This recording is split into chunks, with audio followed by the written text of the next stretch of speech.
Thank you, Gordon, and good morning, everyone. I'd also like to start by acknowledging the traditional owners of this land on which we meet this morning, the Whadjuk people of the Noongar Nation, and pay my respects to their elders past and present. As Gordon said, I understand a few of you might be very surprised to have one of the opening speeches at a maritime conference delivered by a miner. There are few industries more closely associated with land than mining. However, resources only have value if they can be accessed and delivered to our customers. The Indo-Pacific region is tied together by its maritime space, and the only way Rio Tinto can get its products to its customers is by shipping. In 2016, we shipped 328 million tonnes of iron ore from the Pilbara in Western Australia. On average, around 40 vessels a week are leaving our ports, one of the largest single-source commodity movements in the world. Nearly all of this iron ore was sent to customers in China, Japan, Korea and Taiwan, necessitating passage across the Blue Zone, a realm not only critical to Rio Tinto, but to Australia's two-way trade. So a few thoughts today, certainly not as a mariner, nor an oceanographer, nor even a security expert, but I do offer 30 years of practical experience from a range of Rio Tinto leadership positions, including my present role as Chief Executive of the iron ore business.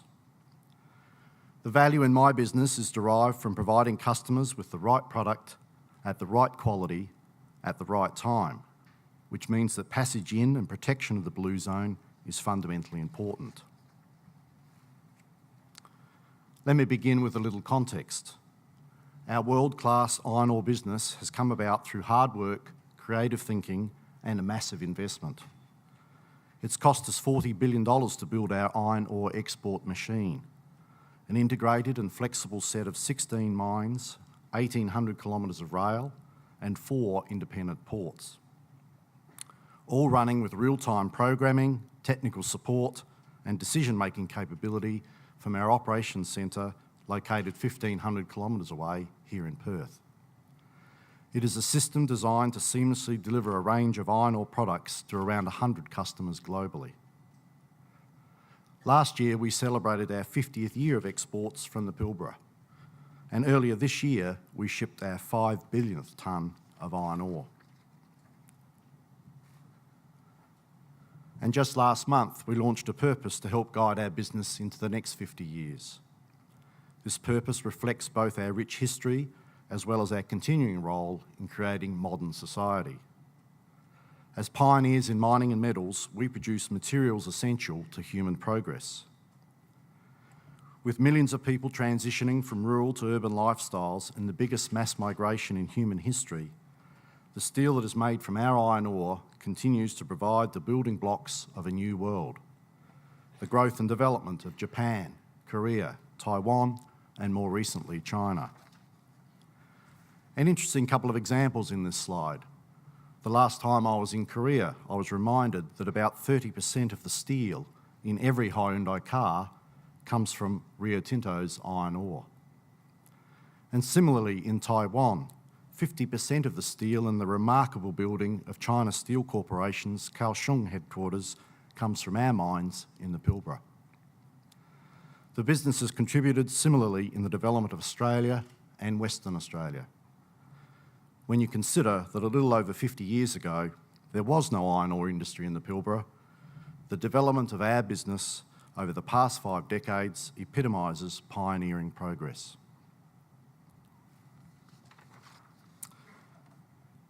A quick scan of this slide provides a broader view, both the shifts in trade over time and the growth of iron ore exports, including that of Rio Tinto. In the 1960s, the majority of Australia's trade took place with Europe and North America. It has now shifted towards Asia, which now accounts for over 60% of Australia's two-way goods and services trade.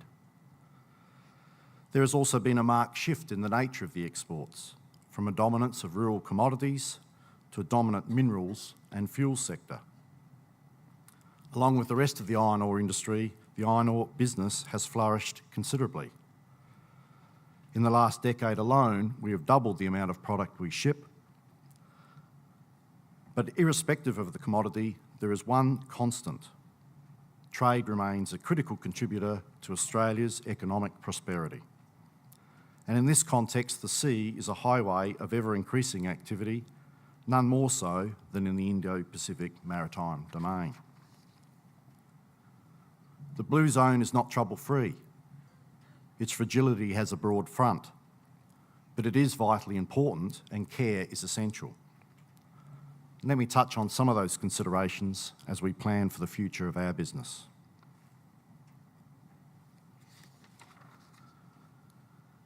In an average week, Rio Tinto's iron ore business alone will load around 40 vessels from its combined 4 port terminals, which then sail to Asia. A straight sail from Dampier to Qingdao is over 3,500 nautical miles, taking over 11 and a half days. The domain through which these ships pass has its share of challenges, including piracy and maritime territorial disputes. Imagine what an escalation in a dispute may mean, and assume it is not the worst case that a country stop becoming a market altogether, perhaps one country enforcing an exclusion zone. With the Dampier-Qingdao example, this may involve diverting either to Kashima, Japan, or Qingdao via the Tsugaru Strait, the latter adding nearly 2,000 nautical miles and the best part of 6 days. On a smaller scale, like for example, using alternate routes to avoid piracy in the southern Philippines, there is uncertainty with contracted cargoes, increased costs, increased marine fuel burning, increased crew time away from port, and no doubt, increased anxiety of what may lie over the horizon. A territorial dispute is a topic about which we undertake considerable risk mitigation analysis. However, it is not really one that will be prevented or solved by my business, no matter how good our relationships are with Blue Zone partners, customers, and suppliers. But there are certainly things we do, indeed we have done, that are significant to making a difference in the Blue Zone. We continue to take great care when selecting the ships we use and which come to our ports to load. The ships of shame tag from the 1990s are ships no more, I would hope. Rio Tinto is a founding member of and shareholder of RightShip, a direct response to vessel losses in the 1990s, which loaded on a free-on-board basis out of the Pilbara. It is the most comprehensive maritime and environmental risk management system in the world and ensures that all ships carrying cargo for us and others are vetted safe and fit for purpose. An area of focus for Rio Tinto is ensuring the ships it selects for use are fully compliant with the Maritime Labour Convention. This means that the crews on board are well rested, properly fed, and fully paid. Rio Tinto has also enhanced its own business control over vessel management. We have continued to move the sale of our iron ore on a cost and freight or delivered basis, which effectively increases our ability to control the use of a cargo ship, decide whether it is fit for purpose, time its arrival to and departure from our ports, monitor its security, and become engaged in its safety performance. Furthermore, we have developed our own Rio Tinto marine vessel portfolio. We now own 17 vessels and currently long-term charter another 80. This gives us greater control over the operational safety of these vessels.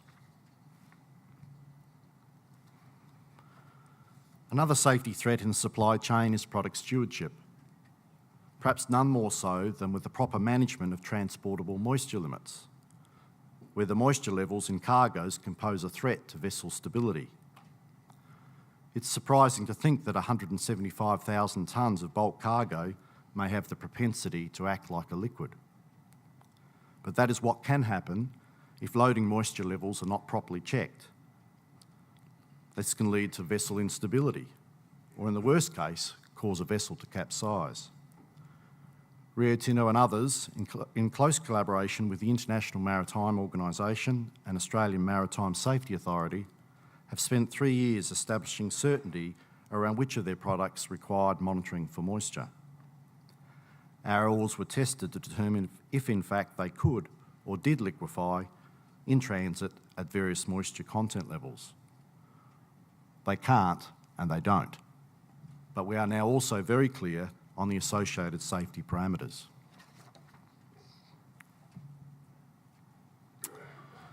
Care in the blue zone also extends to the decisions we and others make over the design of ships that we use and the way they are operated. Now, one of the most simple and apparent examples is the bulbous bow or protruding bulb at the bow of the ship, just below the waterline. The bulb modifies the water, or the way the water flows around the hull, reducing drag and thus increasing speed, range, fuel efficiency and stability. Excuse me. For all the right reasons, we eco-steam wherever possible. We deliberately reduce the speed of our cargo ships to cut down fuel consumption and carbon emissions by travelling at a speed around 9 to 12 knots instead of the usual 14 to 16. When vessels traverse the blue zone as much as our vessels do, this tactic makes sense both commercially and environmentally. Perhaps more emphatically, we are planning and actioning work ahead of the pending requirement to burn fuel which is low in sulphur. In 2020, the International Maritime Organisation will introduce a global sulphur cap of 0.5% on marine fuels, down from around the current 3 to 5%. Yes, freight costs will increase, but emissions will be considerably reduced. In a similar vein, you'll be interested to know that Rio Tinto Marine is presently participating in a joint industry project that is tasked with, firstly, developing a viable LNG-fuelled Cape-size bulk carrier, and secondly, ensuring a secure LNG fuel supply for vessels loading iron ore in Western Australia. This is a really exciting project and a game changer. Another part of our commitment to the marine environment is to ensure adherence to legislation. For example, the treating of ballast water on board before it is discharged. All exotic or foreign species of flora and fauna must be neutralised to avoid the spread of invasive species. Biofouling legislation has been introduced locally to control this and requires visiting ships to be clean of these species. Perhaps one of our better known monitoring programs, and thank the Foreign Minister for mentioning it, is that we assist with a process that takes the pulse of the Great Barrier Reef. This is an advanced sensor system which is run from one of Rio Tinto Marine's bauxite vessels, measuring ocean chemistry along 2,300 kilometres of the reef. This program is focused on the levels of acidity caused by CO2 being absorbed by the ocean and how this may impact on the growth of coral. And as you would expect, our care of the ocean actually starts closer to our own ports in Dampier and at Cape Lambert, where we are regularly monitoring, for example, seabeds, water quality, and even turtle habitat. We can be sure that global growth will continue. It includes the migrations of many millions of people from lesser to higher qualities of life, and with that, the expectation of and access to those things which many of us take for granted: electricity, clean water, white goods, public transport, and telecommunications. This migration will regularly reignite domestic demands, as well as international trade across land, air, and sea routes. As one example, China's rapid growth has been supported by one of the largest infrastructure investment programs the world has ever seen. And now its visionary One Belt, One Road is designed to strengthen international cooperation and use infrastructure development to build prosperity and stability amongst China's neighbours. A large proportion of the raw materials required to build these nations is from Australia. In the case of iron ore, it is Western Australia, and significantly from Rio Tinto.